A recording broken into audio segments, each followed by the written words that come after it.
Enfin les amis, une Rolex avec une complication plus aboutie que celle de donner l'heure. Même plus aboutie que la fonction GMT de la célèbre GMT Master ou la phase de lune d'une Rolex Cellini.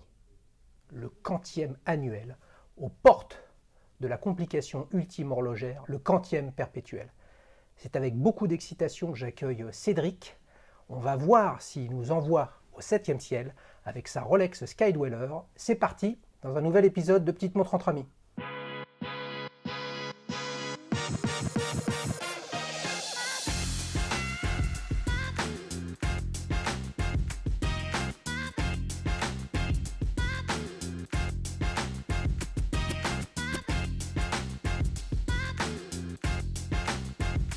Salut Cédric, Salut Xavier. ça va? Bah ouais, nickel. T'es chaud comme la braise? Chaud patate. Waouh, les gars, on va s'éclater. Alors, tu nous la montres cette Rolex Skydweller? Écoute. Voilà. Acier, cadran bleu, Cadran lunettes bleu, en or blanc. lunettes en or blanc. Est-ce que tu me permets de la toucher, Bah bien de sûr. l'essayer? Bah, avec grand plaisir. C'est parti, on va voir aussi s'il a un poignet digne de ce nom. Alors, Ça, allez, tiens, petit tu veux que je poignet te de passe poulet. celle-là? Ah oui. Alors, qu'est-ce grand qu'on a plaisir. là? Tu sais que c'est une montre que j'ai jamais essayée, que j'ai même jamais vue. Ah bon? Tu me permets de la passer? Oh, je sais pas, on se connaît pas encore. Oh bah trop tard. Vas-y. Ah ouais, non mais là, Ah là ouais. c'est vraiment tout petit quoi. Ah. Est-ce que tu as le quick truc rapide Le là? maillon d'aisance, ouais. Ouais. Ah bah attends, il est déjà ouvert. Ah, il est déjà ouvert. Ah, Donc là, ok. attention. Et voilà. Oh, c'est beau, ça. Superbe cadran bleu soleillé. Pose, je veux pas l'abîmer. Raconte-nous un petit peu alors, quand est-ce que tu l'as acheté cette montre? Alors. Pourquoi tu l'as acheté? Qu'est-ce que tu peux nous raconter dessus? Celle-ci, janvier 2018. Ouais. En fait, j'ai eu la chance de l'essayer en or en 2013. Ouais. Et donc, émerveillé par la complication, enfin, de l'or, donc autant te dire. En or jaune ou en or blanc? Or jaune. Et Ah ouais, donc, là ça clignotait là. ça clignotait, outre l'aspect budget, si tu veux. Il y avait des index romains, donc j'étais moins fan. En 2016, je crois de mémoire, 2017, je peux dire une bêtise, mais c'est pas grave, ils l'ont sorti, la Sky, en acier. Donc, acier ou acier et or, mais bref, ils ont changé le cadran. T'as les index bâtons, t'as plus les index romains. Ouais. Et moi, je mets du temps à me décider pour les montres. Des fois, j'ai des coups de cœur, si tu veux, mais vu le prix du coup de cœur, tu réfléchis un peu. Donc, ça chemine dans ma tête. Et puis, en 2017, je me dis, non, mais la Sky, il me la faut. Et donc là, je cherche un petit peu. Pas facile à trouver. Et j'ai un très bon ami qui savait que je la cherchais. Et il se trouve qu'à Bordeaux, il voit la montre Dans une boutique. dans une boutique. Ouais.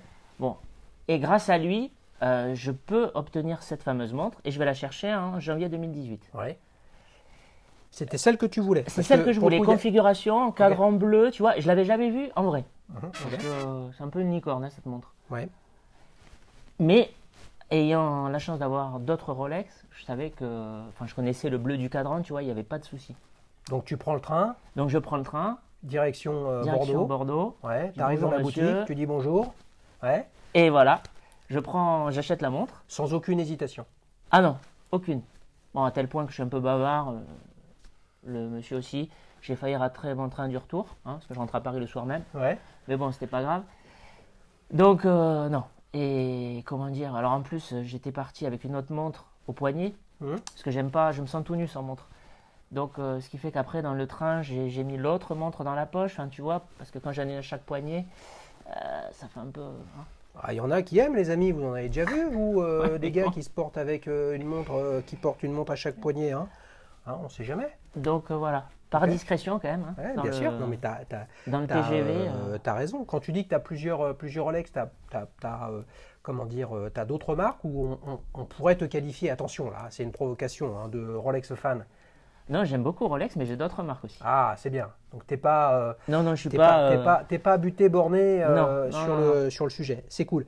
Qu'est-ce qui fait que tu as voulu y aller sur cette Skydweller? Parce que il me semble, j'en ai déjà parlé sur la chaîne à l'occasion de quiz, etc.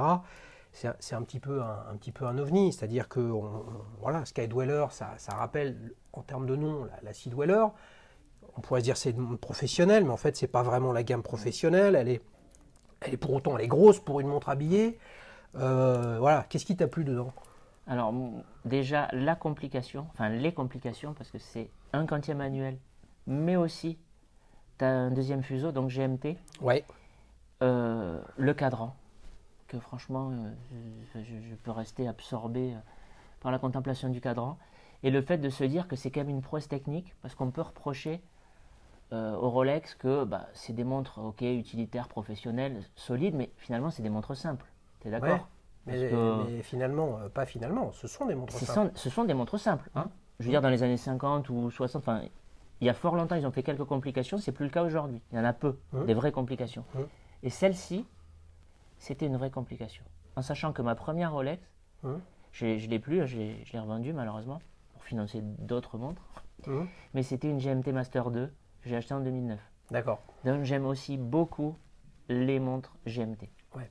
Donc là, tu as le double fuseau horaire. Là, j'ai le double fuseau horaire. Et tu as le quantième manuel. Alors, est-ce qu'on peut prendre un exemple là pour qu'on comprenne comment ça se manipule, etc. Parce qu'il y a la lunette ici qui permet en fait d'activer et de désactiver des fonctions. Exactement. Regarde, il est 15h et des brouettes en France là, mais considérons que tous les deux on est à New York. Voilà. Donc comment tu fais pour régler ta montre à l'heure de New York et après avoir la lecture de l'heure à Paris? Comment tu fais? Alors très simplement, donc à New York, c'est moins 6, il est 9h. Ouais, c'est ça. Donc tu veux que je le fasse? Ouais, vas-y, Tu veux le faire? Non, bah tiens, guide-moi, je le fais. Alors, là, dis-le. Ah pardon, ouais. Tu vas tourner la lunette dans le sens anti-horaire. Ouais, donc jusqu'au dernier cran, 3 crans à gauche, voilà. Ouais. Et là, après tu vas dévisser le remontoir. Donc je dévisse, classique. Là, on a la sécurité Rolex, l'étanchéité. Et là, je tire. Tu tires, voilà, pour régler. Ouais. Et donc là, maintenant, tu vois ici, exactement, je tourne. Le disque central jusqu'à 9h. Jusqu'à 9h. Ça marche. Ok. C'est bon? C'est bon? C'est bon. Une fois que j'ai fait ça, je fais quoi? Donc là, on a dit que on est à New York. Mon heure de base, il est 9h du matin. Il est 9h du matin. Ok. Sauf c'est à New York et comme on part à Paris, il est 6 heures de plus. Exactement. Comment donc je fais ça? Eh ben, la lunette crantée. Ouais. Tu fais un cran vers la droite. Ok. Donc je reviens en arrière. Tu reviens en arrière. Et là, je réutilise la couronne. Et là, tu vas réutiliser la couronne. Ah ouais. Et là, on a effectivement l'heure l'aiguille des heures qui bouge, etc. Et donc, je me mets sur 15 heures. Tu te mets sur 15 heures. Ok. Voilà. Ouais, mais attends, là, 15 heures à Paris, 9 heures à New York, on n'a pas changé de date. Ah non. Tu vois? Mais qu'est-ce qui se passe si on changeait de date? Il faut régler la date aussi? Ah bah ouais, complètement. Et comment on fait là? Ah bah encore très simple, tu utilises toujours la même lunette. Ouais. Tu fais un cran vers la droite, sens horaire. Voilà. Ouais. Et donc là maintenant, on est quel jour déjà? Le 17, c'est ça? Ouais. Ah oui, là je tourne. Je tourne jusqu'au 17. Jusqu'au 17. Ah, et on voit, les amis, c'est superbe, on voit le petit indicateur rouge, qui vient se mettre au-dessus de la couronne, donc à 12 heures, pour nous indiquer le mois de décembre. Waouh. Donc le petit guichet, le point rouge. Ouais, superbe, qui est sur à 12 heures. Waouh. Donc avec ça, tu as donc le fameux quantième manuel. Et le quantième manuel, en fait, les amis, si vous n'êtes pas posé la question, il permet de maintenir une date précise sur une année complète, évidemment, dans la limite du disque, de la date qui va jusqu'à 31 jours. Donc, sur 2 mois consécutifs, vous avez la bonne date. Si le premier mois que vous suivez, il est à 31 jours, et évidemment, le mois suivant, s'il y a 30 jours, il faudra que vous régliez la date, et puis après, c'est pareil pour le mois de février. Et donc, c'est là où on est à la porte. Pour moi, vous nous direz en commentaire, et tu me diras ce que tu en penses du bonheur ultime en termes de computation, c'est-à-dire le quantième perpétuel qui, lui, prend en compte la diversité du calendrier annuel, notamment avec les 30-31 jours et le mois de février, et puis surtout les années bissextiles, dont le prochain changement qui est problématique, où il n'y a pas simplement une année sur 4 qui est bissextile, c'est en 2100, et tous les 100 ans d'ailleurs, 2100, 2200, 2300, si je me trompe. C'est beau cette complication. Ah, c'est bien. Franchement, c'est sympa. Dites-nous les amis, mais moi à titre personnel, ça me fait vraiment, ça c'est vraiment la complication qui m'intéresse le plus, bien plus que le tourbillon, qui est un truc de génie mécanique et technique, mais qui a aucun intérêt pour une montre bracelet, hein, puisque ça a été inventé à l'époque des horloges et des montres de poche qui étaient toujours dans la même position verticale, donc ça n'a aucun sens un tourbillon pour une montre bracelet. Par contre, le quantième perpétuel, là c'est vraiment le temps qui passe, quoi. Ouais. La quatrième dimension, les amis, aujourd'hui je suis au même endroit qu'hier, mais pas au même moment, donc sur la flèche du temps, j'ai changé de place. Ah, c'est beau ça. T'aimes la philosophie sur le temps qui passe? Ah oui. Ouais. Parce que par exemple, regarde avec un chronographe, Ouais. une Daytona pour rester chez Rolex, tu peux prendre une speed. Hein. Ouais. Tu te dis que quand tu figes ton temps sur le chronomètre Ouais. et que tu remets à zéro le chronomètre, tu remontes le temps. Tu peux figer le temps et le remonter. Ouais, c'est vrai. Bon, après, hein, c'est de la philosophie, on est sur sa montre, hein, mais Bah, oui, mais bon, c'est plus intéressant, je trouve, de s'intéresser à cette philosophie-là que de finalement plus s'intéresser à la question de la précision, puisqu'en fait, c'est pas du quartz. quelques donc, secondes, quelques secondes ici et là. c'est pour la beauté de l'objet, hein. Après, comme tu. Alors là, il est serein et tout ça, là, hein, mais bon, il ne sait pas ce qui va lui arriver maintenant. C'est quoi ton adjectif, Cédric, sur cette montre? Franchement, hypnotique. Quand je regarde le cadran, quand je regarde la montre, j'oublie tout. Je peux pas te donner l'heure. Ouais. Mais, je peux pas. Si, je peux. Mais je l'observe, je l'admire. Je crois qu'il a été utilisé il n'y a pas de. Sur ta chaîne par un invité, j'ai plus le prénom. Hypnotique. Hypnotique. Les amis, si vous vous souvenez. Hein, mais franchement, c'est celui qui sied à ma montre. Ouais, parce que je la regarde et j'oublie le reste. Donc on a le bracelet acier Oyster qu'il y a sur la GMT Master lorsqu'elle était livrée avec le bracelet Oyster, hein, donc avec un très léger satiné et puis un polymiroir au milieu. Ça prend un peu les rayures. On vient de voir entre le poignet de poulet et puis un poignet digne de ce nom que tu as le demi-maillon des anses qui est pas mal. Hein. C'est quoi le petit détail que tu préfères sur cette montre? Il y en a plusieurs, mais bah ouais, mais bon. Non, le guichet date. Ouais, mais le guichet date, c'est le même que sur toutes les autres montres. Non, le guichet date, si tu veux, avec l'affichage du mois. Ah. Pardon, je me suis mal exprimé. Oui, ok.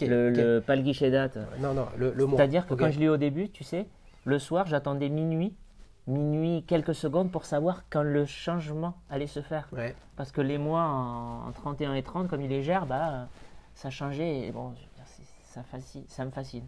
Même si aujourd'hui, n'importe quel téléphone, smartphone, ordinateur te donne l'heure, la phase de lune, les marées et autres. Mais là, c'est le petit truc que j'apprécie vraiment beaucoup. Alors attends, j'ai une question pour toi justement. Tu dis, il gère les mois en 30-31.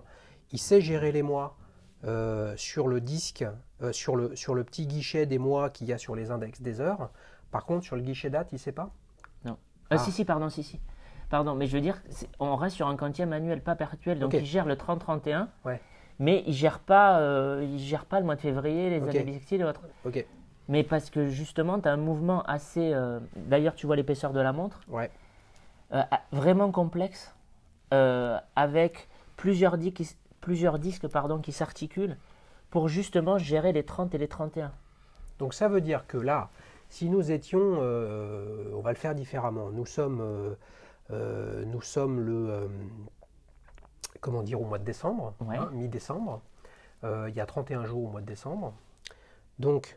Évidemment, là, n'importe quelle montre avec le quantième ne va pas se tromper, d'accord. Le 31 janvier, c'est le 31 janvier, hein, c'est que décembre et janvier sont 2 mois, 31 jours, et on arrive au 28. Au 28 ou au 29 si c'est une année bissextile. Là, de toute façon, la montre va se tromper, puisque ce n'est pas un quantième perpétuel. Tout à fait, là, tu es obligé de la régler. Bien sûr, mais si nous étions au mois de mars, 31 jours au mois de mars, 30 jours au mois d'avril. D'accord. Quand arrive le 30 avril, il y a quoi le lendemain? Forcément, dans ton guichet date, tu as le 31. Donc ton guichet date se trompe. Non. Mais non. Ah non. Donc le quantième annuel gère tout, sauf les années bissextiles et sauf le mois de février. Tout à fait. Ok. Du fait de leur mouvement, bien épais, de la complication, qui va sauter un jour supplémentaire parce qu'il a détecté que c'était un mois en 30 et pas en 31. Ça marche. Donc tu vas passer du 30 au premier. Ça, c'est quand même chouette. Voilà, ok, super. Ça, c'est la classe à Vegas. Super. Ça, c'est waouh, c'est beau. C'est magnifique. C'est magnifique. C'est magnifique. Alors, elle a un petit quelque chose avec ce sous-cadran qu'on pourrait qualifier d'heure locale, hein, qui est donc gradué de 1 à 24. Ouais, tout à fait. C'est un petit peu le même style, si ce n'est le même style, que le sous-cadran qu'il y a sur une Yachtmaster 2. Ouais. Hein, il y a quand même des similitudes, Ouais, c'est ouais, la tout même à fait, taille, ouais, hein, ouais, c'est une ouais. 42. Ouais, comme tu le disais tout à l'heure, tu as vu, j'ai un petit poignet. J'aurais rêvé que ce soit un 40. Mais eu égard à la complication, enfin, je pense pas qu'il pouvait faire tenir ça dans du 40. Ouais. Mais moi, ça me gêne pas. Hein. J'ai eu des panrailles que j'ai revendus. Bon, parce que j'ai quand même un petit poignet et ça faisait un peu horloge. Ouais. Mais tu vois, franchement, moi, ça me choque pas. Et c'est moi qui la porte. Mais bien sûr. Je m'en fiche que certains me disent « Ouh, c'est trop gros pour toi ». Non. Et oui, dites-nous les amis ce que vous en pensez. Oui, il Parce y en a que, certains qui vont dire « Oh là là ». voilà, une grosse montre sur un petit poignet, est-ce que ça fait de vous mécaniquement un bourrin ou un mec qui n'a pas de style, etc. Je vois à droite à gauche des conseils sur choisir sa montre en fonction de son habillement. Vous voyez la différence vestimentaire qu'il y a entre Cédric et moi. Dieu merci, je ne m'habille pas comme lui. Mais lui, c'est lui et moi, c'est moi. Donc s'il a envie de porter une grosse montre sur un poignet de poulet, est-ce qu'il a le droit? C'est ça ce que je vous demande. Ou alors il faut céder au dogme de ceux qui savent. Non, mais pour avoir la classe, il faut une Reverso, quoi. Je veux dire, il faut avoir une Datejust. Moi, je pense qu'on peut avoir la classe avec une Hublot Big Bang qui clignote de partout, parce que c'est la personne qui fait la montre et pas le reste. Bien évidemment, je pense qu'il y en a beaucoup qui ne sont pas d'accord. Et si vous n'êtes pas d'accord, vous nous l'écrivez en commentaire, et puis Cédric et moi, on répondra avec plaisir. Avec plaisir, bien sûr. Voilà. Mais ça ne change pas que tu as essayé Panerai. Ah oui. Et c'est trop gros. Ben, un peu, oui. Là, il y a des petites Radiomir. Oui, ma première, j'ai eu une 392, donc une Luminor qu'ils appelaient Baby, Ouais. que les femmes achètent et portent. Ouais. Et alors celle-ci, je l'aimais beaucoup, mais je l'ai revendue pour financer cette Sky. Et après, j'ai eu une Radiomir en 45. Je l'aimais beaucoup, mais comment dire, même moi, au bout d'un moment, j'ai trouvé que ça faisait trop gros. En plus, je m'habille souvent en costume, tu vois, donc... Non, mais c'est trop gros quand tu es en costume parce qu'elle passe pas sous ta chemise. Ouais, aussi, mais même, je suis un peu maladroit aussi comme garçon.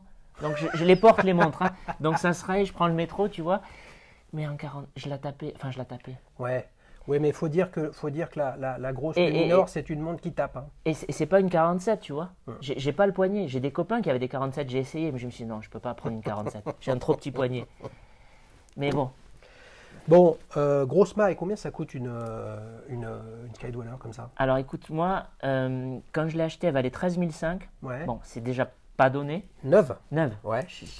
Non, mais c'est pas donné de toute façon. Non, mais je veux dire, c'est pas donné. Au-dessus de 500 balles, c'est pas donné. Non, mais faut être honnête, c'est quand même un gros budget. Et là, il a augmenté, mais un peu, du fait déjà de la cherté originelle. Donc, elle a 14 000 prix catalogue. Ok. Mais est-ce qu'il y en a? Non. Celle-ci, non. Même la Skydweller, il n'y en a pas. En or. Enfin, en or. Elle est en acier. Mais celle-ci. Avec la lunette en or. Oui, voilà. Je veux dire, les modèles tout or, tu vas les trouver. Oui. Les nouvelles, j'ai pas demandé, mais enfin, les nouvelles qui sont sorties avec le bracelet caoutchouc Oysterflex, là. Je sais pas si tu peux les trouver parce que toutes les nouveautés Rolex, là, que ce soit la nouvelle Submariner, les Oyster Perpetual, enfin, toutes les nouveautés, comme chaque année, ça part comme des petits pains. Mais l'autre, enfin, je veux dire, on parle sur des montres qui valent entre 30 et 45 euros pour les modèles dont le boîtier est en or. Ouais, 45 000 euros, pardon. Ouais. Donc, tu les trouves plus facilement que celle-ci parce que celle-ci, elle est considérée, entre guillemets, même si je sais que c'est une très belle montre qui vaut cher, qui est abordable. Ouais. Oui, mais attends, ça change pas quand même le sujet. Mais, c'est que, mais tu les trouves pas. Elle a pas tu les trouves pas facilement. Elle n'a pas le pédigré, entre guillemets, d'une Submariner, d'une GMT. Elle n'est pas dans la gamme professionnelle. Mais il y a le même problème. C'est-à-dire que complètement. Liste d'attente, marché gris x2. Bah oui. Tu sais comment ça fonctionne, malheureusement. Federer l'a porté. Oh bah là, donc attendez, des potes m'ont dit t'as la montre de Federer. Je fais non, je suis plus vieux que lui. Federer a ma montre. Mais bien sûr. Bien sûr. Et en plus, toi, tu l'as acheté. Et moi, je l'ai acheté. Voilà, c'est ça. Vous voyez la différence? C'est que quand Cédric parle de sa montre, il parle de sa montre, Alors que, mine de rien, souvent on a plein de choses sur les montres et en fait les personnes parlent de leur sponsor et non pas de leur montre qu'ils ont choisi avec leur goût personnel, avec leur histoire, etc. Au final, elle est... tu veux que je te chauffe un coup là, hein? À ta place, il y avait Dimitri, premier quart de... Ah, il y a un téléphone qui sonne avec un superbe bruit. Hein, si c'est la sonnette de Cédric, eh bien vous la connaissez maintenant.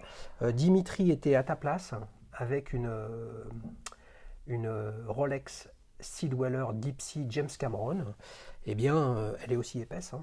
Ah ouais, ben en 44, j'ai eu la chance de l'essayer. J'ai un copain qui l'a. Hein, et 44, toi tu es en 42, Ouais. mais au niveau épaisseur, c'est aussi épais. Hein. Ah oui, c'est épais. Hein. C'est pour ça que certains, même des Rolloboys, des Rolexophiles, elle est décriée parce que c'est une montre dans la gamme des habillés. Enfin, c'est pas une professionnelle, mais elle est quand même massive.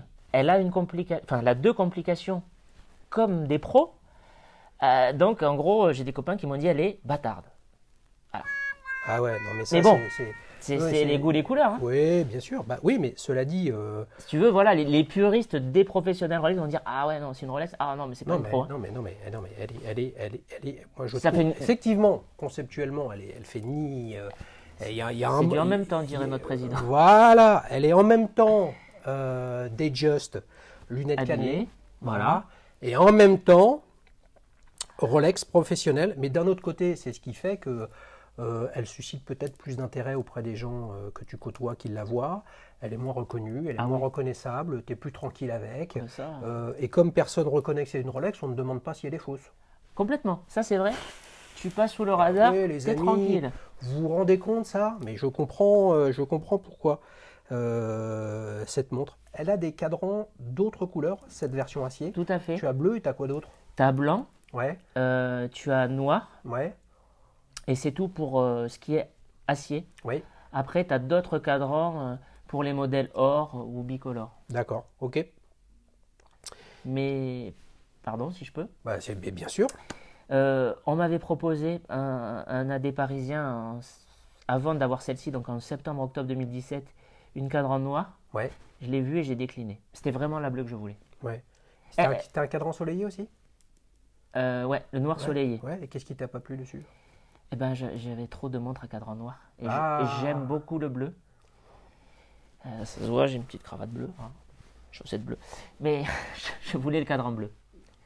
Bah oui, mais surtout si tes autres submarineurs, on n'a pas deviné lesquels, elles avaient un cadran noir, parce que, mis à part d'anciens modèles, puis quelque chose un peu chamarré sur des Datejust, mais depuis les Oyster perpétuels avec des cadrans acidulés, Rolex, c'était quand même plutôt, tu choisis la couleur que tu veux du moment que c'est le noir. Voilà. Un peu comme chez Ford, à peu près ça. au début du XXe siècle.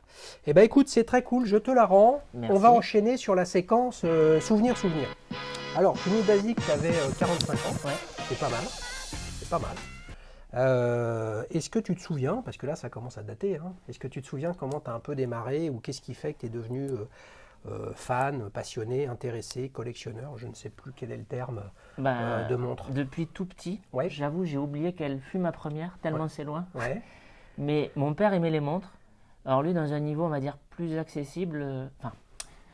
Disons que moi, j'ai franchi le cap où je me suis un peu lâché en termes de... T'as lâché les chevaux. Je suis lâché les chevaux en termes d'horlogerie. Ouais. Lui, c'était Raymond Weil, Ebel, Longines, Hamilton, tu vois. Ouais. Il a toujours aimé les montres, mais il est resté raisonnable. Moi, je suis avec une vie.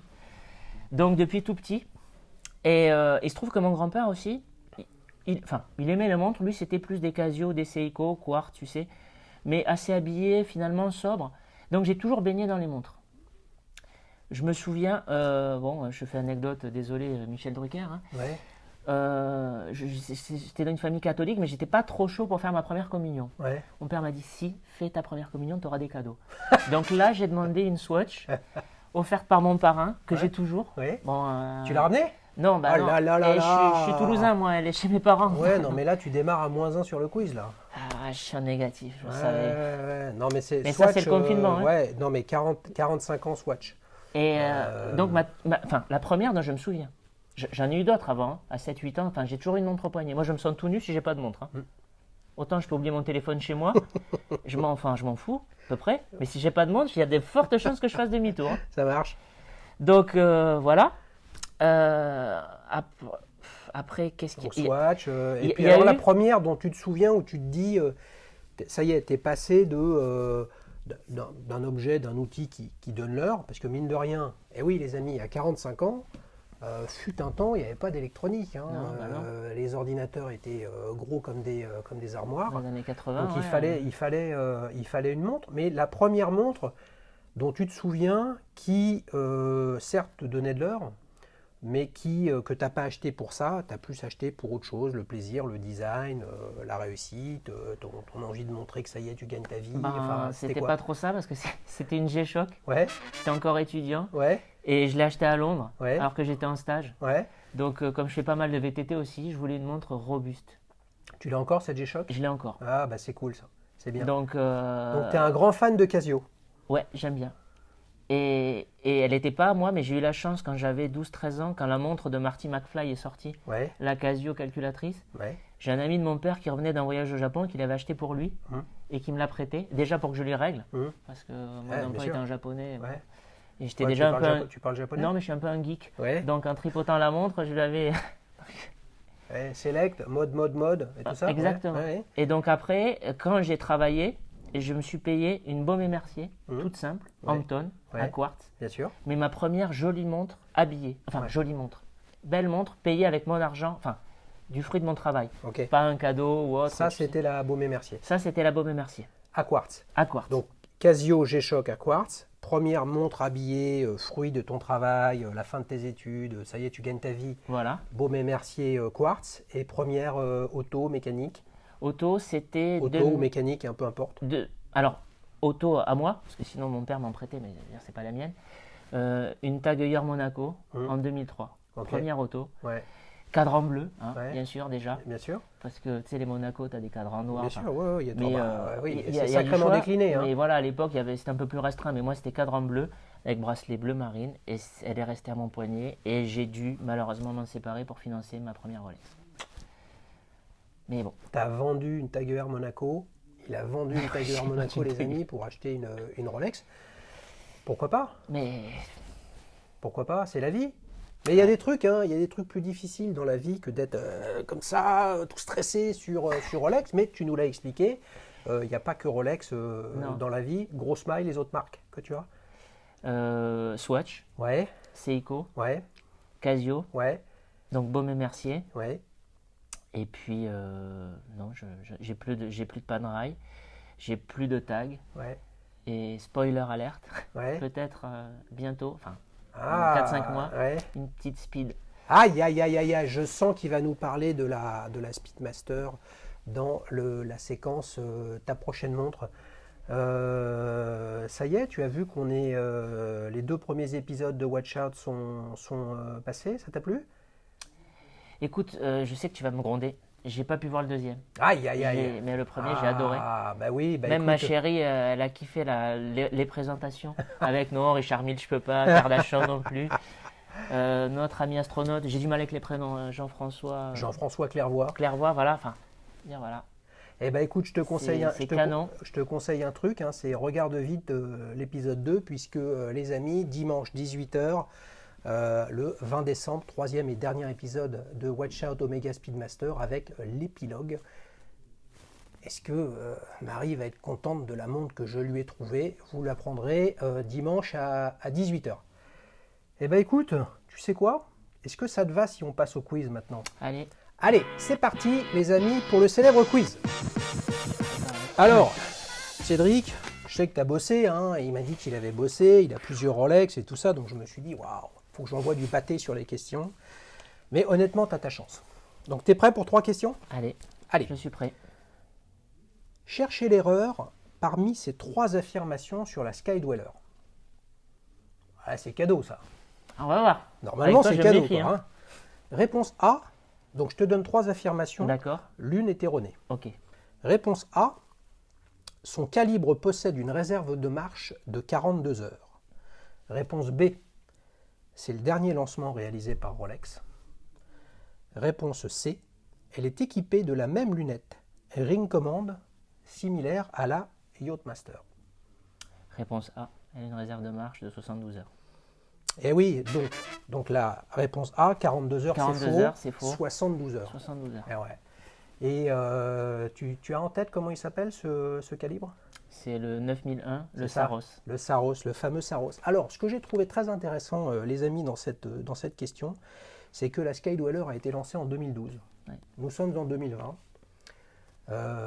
Et en 2012, ce calibre 9001 avait déjà 72 heures de réserve de marche. Et il a fallu attendre septembre 2020 pour que les nouvelles Submariner et Oyster Perpetual, lors des annonces de cette année de Rolex, sortent les calibres 32-30 et 32-35 avec 72 heures de réserve de marche. Donc, moralité, c'est plus que jamais une superbe montre en termes d'innovation. Au-delà du quantième manuel, c'est que c'est un mouvement avec une réserve de marge qui est plus longue.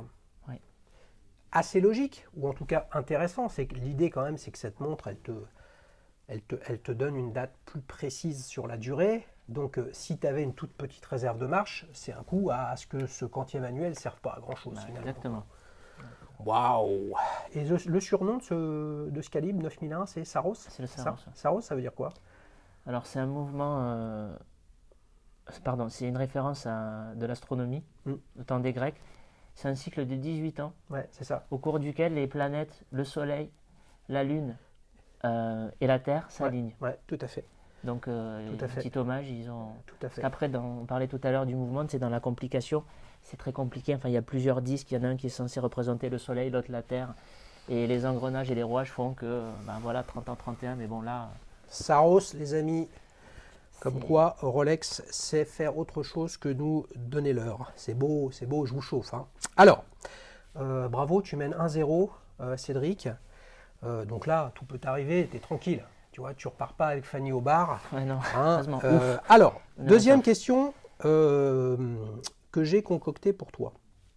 T'es prêt? Prêt. En combien de langues sont traduits les jours sur une Rolex Day-Date?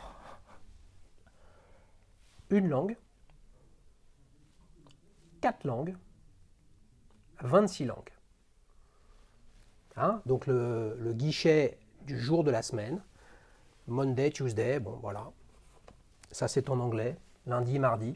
En combien de langues? Une langue, 4 langues, 26 langues. Je vais tenter de te dire 26. Parce que 4, t'as anglais, espagnol, allemand, italien, français. Donc non, c'est mort. 26. T'es sûr? Certain. Waouh! Le mec, il a peut-être pas révisé, mais en tout cas, il réfléchit, tout à fait. 26. Tu connais la liste? Non, tu la connais pas. J'ai trouvé ça, les mecs, c'est un truc de dingue. Je sais que ça a dépassé les 15, quoi. Non, mais t'as l'anglais, l'allemand, le français, l'arabe, etc. Ouais. Mais attends, bouge pas, les amis. Le basque, le catalan, le finlandais, le farsi, l'indonésien. Alors, l'Indonésie, c'est l'un des plus grands pays du monde en termes de population, donc c'est compréhensible. Le catalan et le basque, je serais curieux, si vous savez les amis, de nous dire pourquoi. Ce serait vraiment quelque chose d'intéressant. En tout cas, ça fait de toi quelqu'un qui démarre fort. Hein. Est-ce que tu vas aller au 7e ciel en gagnant 3-0? Il reste plus qu'une question les amis pour voir si Cédric atteint son objectif. Et là, je relis ma question. Je vais peut-être en sortir une 4e de la poche, parce que là, j'ai l'impression qu'elle est encore cadeau, celle-là. 2 questions cadeaux pour l'instant. Hein. Pour l'instant, ouais, j'avoue. Ah, tu reconnais qu'elles sont J'avoue, cadeaux? là, elles sont cadeaux. Ouais, pourtant, je... Non, enfin... Alors, pas sûr. Quelle autre marque de montre utilise une couronne comme logo? Réponse A, Tudor. Réponse B, Fortis. Réponse C, King Seiko. Ah, c'est piégeux, hein? Je dirais King Seiko. Tudor, Fortis, King Seiko. Je dirais King Seiko. Aïe, aïe, aïe, aïe, aïe, il est tombé dans le piège, les amis. King Seiko, c'était trop facile. Ah le non, roi, la Tudor, couronne. Et non, Tudor, c'est un, c'est bouclier. un Puis avant, bouclier. c'était une rose. Ouais, non. Et non, c'est Non, Fortis. Fortis, ouais. Fortis, et oui, une marque qui a presque 100 ans, lancée au début des années 30 à Granges. Grenchen en Suisse alémanique, on va dire en allemand, et qui a été très connu à une époque, à ses débuts, avec un partenariat avec Harwood. Et John Harwood, horloger britannique, c'est le vrai inventeur de la montre bracelet automatique. Cette invention lui a été contestée très très tôt par le fondateur Hans Wilsdorf de Rolex. Mais le brevet, c'est bien la montre bracelet Harwood avec un système à bumper de remontage automatique. C'est pas mal. T'es passé pas loin d'arriver quand même au 7e ciel. Tant pis. T'es juste au 6e avec une bon. victoire quand même de 1, les amis. On remercie avec beaucoup d'enthousiasme Cédric. Et merci d'être venu nous présenter cette belle Skydweller. Avec grand plaisir. On enchaîne les amis sur l'avant-dernière séquence de cet épisode de Petite Montre entre amis, recto verso.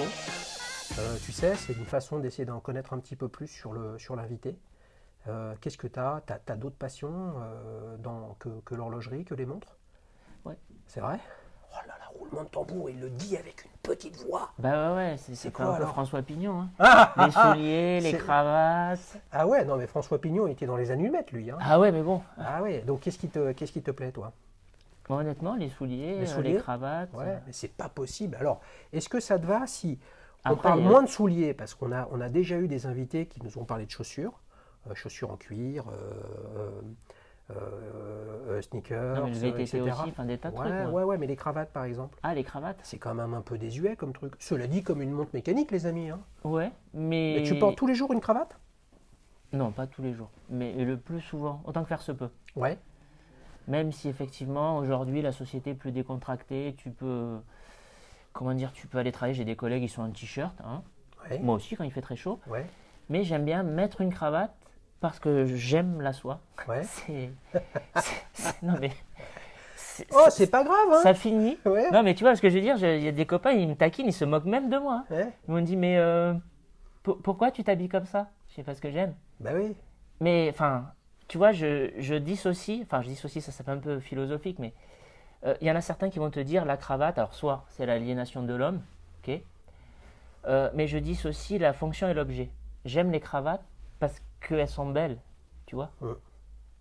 Pas parce que tu as rendez-vous avec ton banquier, ton notaire, ou... Tu vois ce que je veux dire? Je peux aller faire mes courses en costume. Tu as combien de cravates?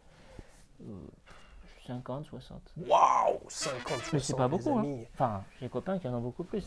Ah ouais? Ouais. La vache, tu crois qu'il faut monter une chaîne petite cravate entre amis? Je sais pas, parce que je sais pas si 50 comment dire, cravates. le public regardera avec autant de ferveur et d'avidité que les montres, Ouais. parce que ça fait quand même, enfin pas un loisir, c'est pas un loisir, hein, je te dis si on a des François Pignon, mais ça fait un peu piqué, là c'est assez restreint quoi. Ouais, mais attends. Non, mais je veux dire, quelle est ta marque de cravate préférée? Il y a un sujet de marque? Si on doit avoir une seule, en plus c'est français, c'est la marque Charvet. Ouais. Charvet, bien connu pour ses chemises sur mesure. Exactement. Hein, à Angle rue de la Paix. Voilà, Place Vendôme. Place Vendôme. Le tout à fait. chemisier du général de Gaulle, et c'est resté français grâce au général de Gaulle, Ouais. parce que ça devait être vendu dans les années 60 à un financier américain, enfin bref, je sais plus ce qui s'est passé, les héritiers et autres. Donc le général, il a tapé sur la table, du poing sur la table, et il a mandaté son ministre de l'économie de l'époque, qui est allé voir monsieur Corban, qui faisait de la soie, était un fournisseur de Charvet pour les cravates, et qui a racheté la maison Charvet. Donc c'est resté français, et pour moi, c'est comme un enfant dans un magasin de jouets. Tu vas à Place Vendôme, tu as, je sais pas, 2 ou 3 000 cravates présentées là. Et si ça suffit pas, on peut te la faire sur mesure. Et ça va te coûter 10% du prix de la cravate. Donc, tu vois, donc c'est modique. Mais si jamais, parmi les 5000, tu te dis, ah, il n'y a pas ce qu'il me faut, eh ben, on va en faire une pour toi. Des cravates sur mesure, les amis. Cravates sur mesure. Le design sur mesure. Ou après, où tu as vraiment. Oui, tout à fait. Le design, ils vont dire. Parce que la vous longueur, voulez... tu la règles avec le nœud. Oui. Ah non, mais alors sur mesure. Non, ils vont te la faire à la taille si tu veux, mais surtout, tu vas choisir la soie. Tu vas dire, je la veux un motif, imprimé, grenadine, comme ci, comme ça, sobre, exubérante. Est-ce que moi, j'ai trouvé un lien entre cravate et horlogerie, mais je le dirai après, ça va vous faire marrer. Hein. Mais quel est le rapport? Est-ce que tu penses qu'il y a un rapport sur ton intérêt pour les deux sujets? Tu vois, parce que les bagnoles et les montres, il y a la mécanique, les rouages, les pignons, la lubrification, l'énergie, l'échappement, etc. Bon, montre, cravate. En fait, je le dis sans prétention parce que moi j'ai des collègues, des relations qui te disent « Ah, t'aimes tout ce qui est le luxe ». Je fais « Non, non, j'aime pas le luxe pour le luxe, j'aime l'esthétisme. L'esthétisme, j'aime ce qui est beau. » Et je trouve que, comme tout le monde, je suis pas parfait, je m'aime pas trop physiquement. Je me dis quand j'ai un joli costume, avec une belle cravate, je suis bien. C'est une tenue dans laquelle je suis bien, tout simplement. Donc, mais le vrai rapport entre les cravates et les montres, moi j'ai une image, je te le dirai, je le dirai. Comme ça, brûle pour point. Je le dirai après. Si tu regardes avec précision la plupart des montres Cartier, tu devrais voir quelque chose qui te fait penser à une cravate. Et une cravate, c'est comme une aiguille glaive. Oui. Ça a une forme très très particulière qui, je pense, ressemble à une cravate. Là où il y a un truc que je trouve intéressant, et pour le coup, ce serait peut-être complètement antinomique, Charvet et Rolex. Je ne connais pas Charvet, et moi, oui, alors j'ai démarré professionnellement, j'avais costume cravate, puis après plus de cravate, puis après pantalon veste sans cravate, et puis la dernière et la seule cravate, il m'en reste plus qu'une, c'est celle de mon mariage, les amis. Mais sinon, je n'en porte plus jamais, et voilà. Mais le Charvet, c'est un peu une histoire familiale et un artisan. Ouais. Rolex, c'est pas du tout une histoire familiale, et c'est un industriel. Ah oui. Voilà. Et donc, ce qui te plaît chez Charvet, c'est finalement presque, j'exagère les amis pour vous chauffer encore une fois, hein, c'est presque tout ce qu'il n'y a pas chez Rolex. C'est-à-dire la petite boutique, l'authenticité, la personne qui est là, on passe du temps avec toi, il n'y a pas ce qu'il vous faut, je vous fais un truc spécifique, il n'y a encore pas ce qu'il vous faut, je vous le commande, je vous le fais faire, etc., qui est l'opposé de l'industriel. Et tu parlais de qu'est-ce qu'est le luxe, je pense que le luxe, c'est la façon, c'est l'artisan. Et je pensais que tu allais parler d'Hermès. Hermès, aujourd'hui, c'est devenu un industriel dans plein de domaines, mais à la base, c'est des artisans qui travaillent le cuir avec leurs mains, qui travaillent les tissus avec leurs mains. Ça, c'est le luxe. Ah non, mais complètement. Mais justement, Charvet et pas Hermès, parce que j'ai aussi des cravates Hermès. Mais même si elles sont très belles, si tu veux, le petit H ou l'ostentation, tout le monde reconnaît que c'est des cravates Hermès. Donc, un peu comme les Rolex, ou d'autres marques de montres, les gens te disent « Ah, t'as acheté une belle montre parce que t'as réussi. » Non. Ils ne pensent pas que toi et moi, on aime vraiment les montres qu'on achète. Mais ouais, mais pourquoi tu t'achètes pas alors à ce moment-là c'est peut-être pas le même gamme de prix, mais tu as des, as des horlogers indépendants. Laurent Ferrier, Michel Dufour, Jourde et compagnie. Ouais, mais d'occasion, il y a des trucs qui sont pas des années-lumière de ce que tu as acheté. Et là, honnêtement, une FP Journe, tu as une personne sur 100 000 qui reconnaît ce que c'est. C'est vrai. Bon, les amis, vous avez compris que FP Journe n'est toujours pas passé sur la chaîne. Donc, il faut résoudre ça. Hein. Donc, si vous avez une FP Journe, si vous avez une Franck Muller, si vous avez une Laurent Ferrier, si vous avez toutes ces marques qu'on peut qualifier d'artisanales en très haute horlogerie, voilà, et qui donnent l'heure, mais ça c'est complètement secondaire, vous êtes bien évidemment le bienvenu sur la chaîne. Si tu devais choisir demain entre ta passion des cravates et des montres, tu ferais quoi? Je ne peux pas choisir. Ah ouais, mais là on est dans le concept. Dans le concept? Ouais, conceptuellement. Tu dis, regarde, moi je sais ce que tu choisirais. Tu nous as pas dit, quand j'ai pas de cravate, je me sens tout nu. Alors que quand t'as pas de montre, tu te sens tout nu. Ah non, les montres, je garde les montres. Enfin, moi, j'en garde une. Il sait que s'il veut revenir sur la chaîne, les amis, c'est ce qu'il fallait répondre. Allez, on enchaîne pour la dernière séquence. C'est ta prochaine montre. Tu en as parlé un petit peu. Et là, depuis que tu as vu le premier épisode de Watch Out sur la Speedmaster, tu as envie de t'acheter une Speed, c'est ça qu'il faut que je comprenne? Ouais, surtout que ça fait 2-3 ans que je me disais, une Speed, oui, mais... Et à chaque fois, il y avait un mais.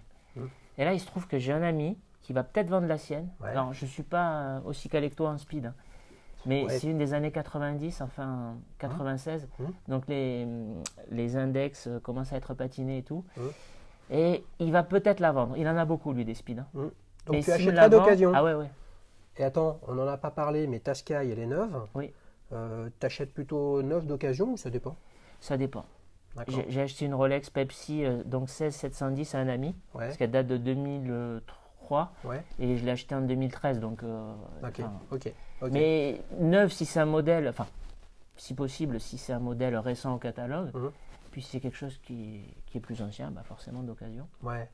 Ouais, mais là, je veux dire, dis-nous un peu plus. T'as un copain qui vendrait sa speed. Oui. Bon, ça sonne un petit peu Bah, comme l'opportunité, etc. Mais non, mais il y a- c'est-à-dire que c'est un fan de speed, Ouais, et je sais qu'elles sont choyées, bichonnées, ouais. et que, tu sais, souvent dans l'horlogerie, quand tu achètes une montre, on dit il faut acheter le vendeur. Bah là, quand Ah c'est bah oui, bien quand sûr. c'est un ami, tu sais qu'il n'y a pas de loup. Même Ouais. si je suis pas un expert Omega comme lui et Bien Speedmaster, tu vois, c'est une belle montre et je sais qu'elle a été révisée, entretenue comme il fallait. Bon, en plus c'est un ami, donc Ouais, c'est marrant ce ça dont tu parles. restera, enfin, Parce que la confiance, entre potes, quoi. la confiance dans le vendeur, il s'avère que tu l'as pas vu, mais dans l'épisode 2, vous avez tous pu remarquer que je l'achète à quelqu'un en qui j'ai confiance.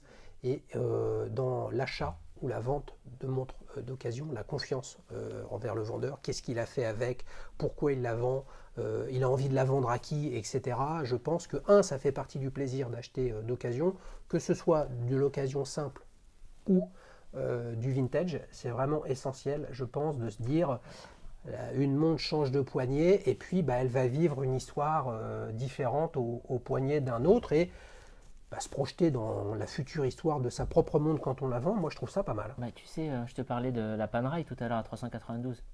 Et en fait, je l'ai vendue à une dame Ouais, qui est devenue une amie. ouais, Donc par le truchement de montres, je me suis fait une amie. Parce Ouais. qu'en plus, j'en ai vendu quelques fois des montres, hein, mais c'est rare, c'est la première fille à qui je vendais une montre. ouais. Tu vois, en général, Ouais. c'est assez masculin. Bah ouais. Et donc, je Intéressant, suis ça. content qu'elle ait cette montre.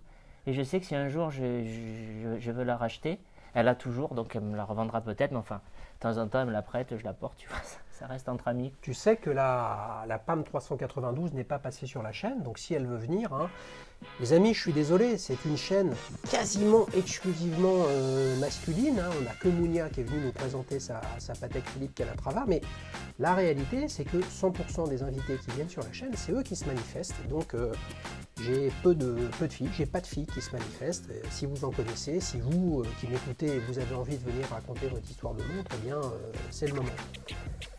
Cédric, merci beaucoup. Ah, mais avec grand plaisir, Xavier. Les amis, on s'est régalé, on a découvert une montre absolument fabuleuse, une vraie complication avec une manipulation, des choses sympas, etc., qui a beaucoup de choses de Rolex, des choses que d'autres Rolex n'ont pas du tout, comme ce fameux quantième annuel. Si vous avez envie de participer, vous faites comme Cédric, vous m'envoyez un formulaire sur www.dailyshoes.fr et puis surtout je compte sur vous dimanche 20 décembre à 18h pour l'épilogue et l'épisode 3 de Watch Out sur l'Omega Speedmaster. Allez, salut les amis! Ciao, ciao.